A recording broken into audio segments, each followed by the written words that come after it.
ভাবছেন তো heart attack মানেই বুক ফেটে যাওয়া ব্যথা? না, আজকাল অনেক হার্ট অ্যাটাক একদম নিঃশব্দে হয়, যাকে বলে সাইলেন্ট হার্ট অ্যাটাক। সবচেয়ে ভয়ঙ্কর বিষয়, অনেক সময় মানুষ বুঝতেই পারে না ওর শরীর ওকে এসওএস সিগন্যাল পাঠাচ্ছে।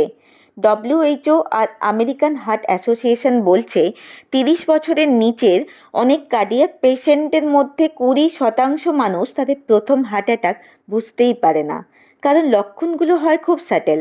হালকা বুক ধড়ফড়, ক্লান্তি, মাথা ঘোরা, কাঁধ বা চোয়ালে ব্যথা অথবা সামান্য শ্বাসকষ্ট।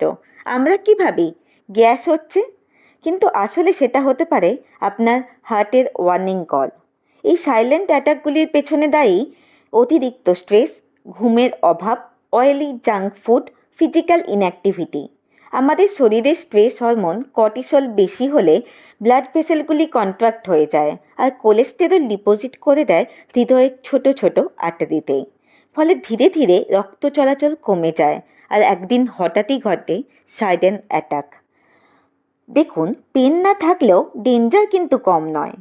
তাই চেস্ট ডিসকমফর্ট, ফ্যাটিক, ঘন ঘন অ্যাংজাইটি ফিলিং এগুলো ছোট করে দেখবেন না। Regular ECG, lipid profile check, balanced diet ও ডেলি 30 মিনিট ওয়াক আপনার হার্টকে দিতে পারে সেকেন্ড লাইফ। আর সবচেয়ে জরুরি কথা, ঘুম ঠিক রাখুন, স্ট্রেস ম্যানেজ করুন। হার্ট অ্যাটাক এখন বয়স দেখে আসে না, কারণ সাইলেন্ট হার্ট অ্যাটাক একবার হলে হতে পারে পরের সুযোগ নাও মেলে। তাই সময় থাকতে সচেতন হন, আর এমন দরকারি স্বাস্থ্য সচেতনতা ভিডিওর জন্য মিড কথা চ্যানেলের পাশে থাকুন।